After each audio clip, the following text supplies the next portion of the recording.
galerinha do quarto ano. Sejam bem-vindos a mais uma aula do componente curricular História, que será ministrada por mim, professora Luzia Macedo. O tema desta aula é Portugueses e Espanhóis se lançam aos mares. Bem, galerinha, como vocês sabem, em 1500, os portugueses chegaram ao Brasil e eles vieram cruzando o Oceano Atlântico. Mas por que eles vieram para essas terras? Bem, no século XV, os portugueses eles tinham grande interesse em especiarias que vinham das Índias. Especiarias são produtos naturais usados como temperos na fabricação de remédios e também na conservação de alimentos. São exemplos dessas especiarias: açafrão, que é usado como tempero e também para tingir roupas; cravo, que é usado como temperos em doces e salgados e também em tratamento de cáries; a noz moscada, que é usado na culinária, na doçaria, em molhos, em carnes, na perfumaria e também em tratamento de saúde; a canela, que é a mais antiga das especiarias, que é usada na fabricação de licores, de doces e também é usada como remédios e entre outras finalidades; a gengibre, que é usada na fabricação de pães, doces, de molhos, pastas de dentes e chicletes e também outras finalidades; a pimenta, que é uma especiaria de sabor picante. Existem diversos tipos: pimenta longa, pimenta malagueta, pimenta de cheiro, pimenta do reino e várias outras. Bem,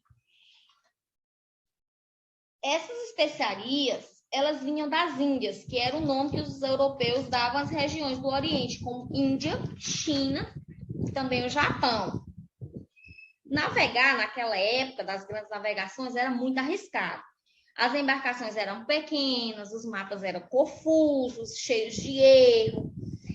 Não havia nenhuma certeza do caminho e muito menos rádio ou telefone para pedir socorro em caso de uma tempestade. E o pior, os espanhóis e também os portugueses, aqueles povos que vinham da Europa, eles acreditavam que o mar era habitado por monstros que atacavam as embarcações.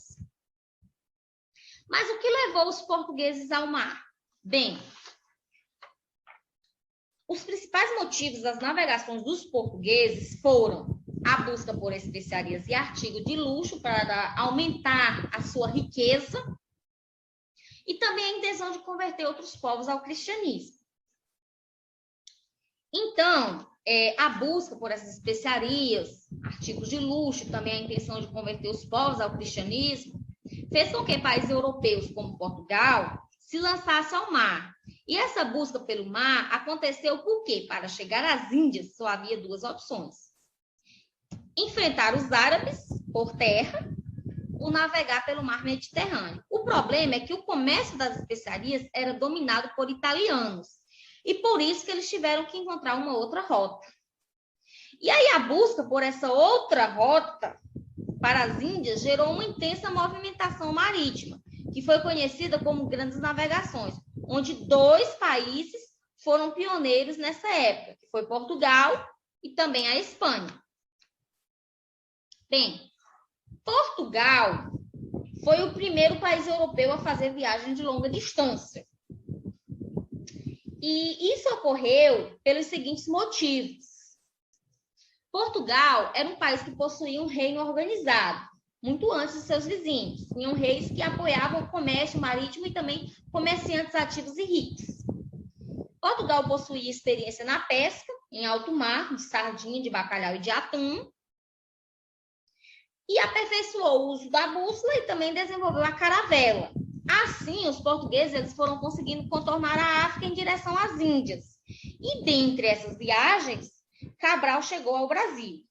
Com isso, Portugal ele construiu um grande império e conquistou terras de 3 continentes, da África, da Ásia e também da América.